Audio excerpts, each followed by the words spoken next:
First design sketch and how it was built. We wanted to use a rotating pneumatic system with the VEX system.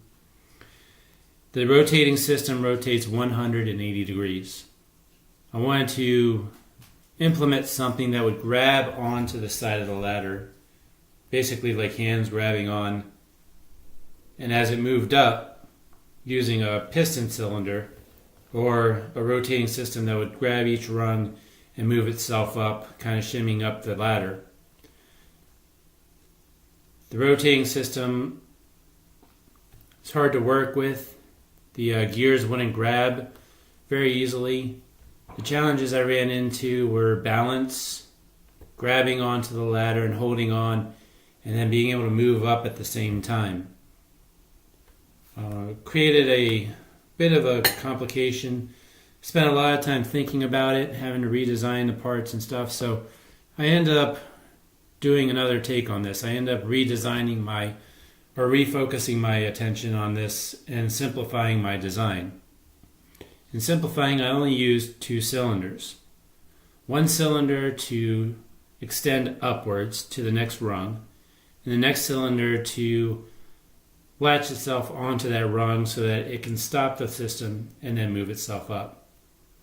My electrical system was 2 solenoids. One double acting solenoid and one single acting solenoid connected to my box, my junction box, and then connected to a push button system. Here's a little design of the motion control on FluidSim. So this is how the Easy Port would have been set up. Here's an idea of what the Easy Port looks like running my robot. I never got it actually to work 100%. I only got the Easy Port to connect to one cylinder, and it wouldn't actuate the other cylinder at the same time. So I ended up having to run my robot manually, using push buttons to get it to go up the ladder.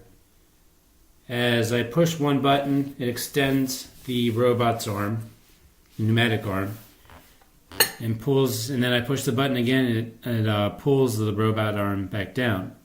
And then I push one button to extend the other arm to stop it from going down by itself.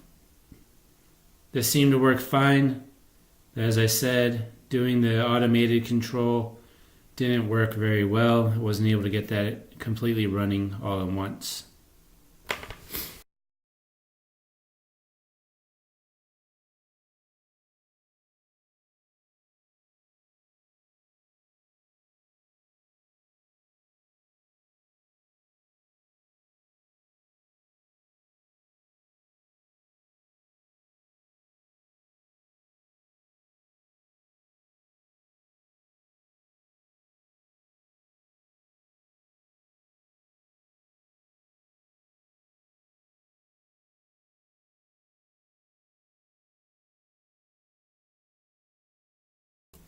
My biggest lessons learned.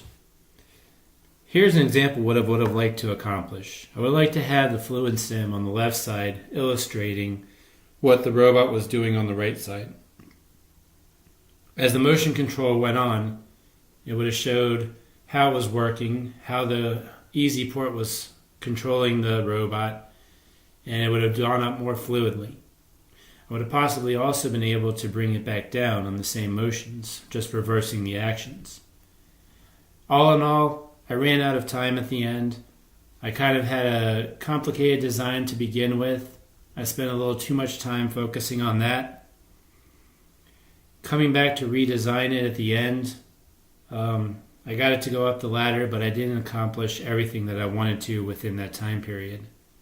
So keeping the robot simple, and also knowing when to give up on an idea, it's a big lesson to learn.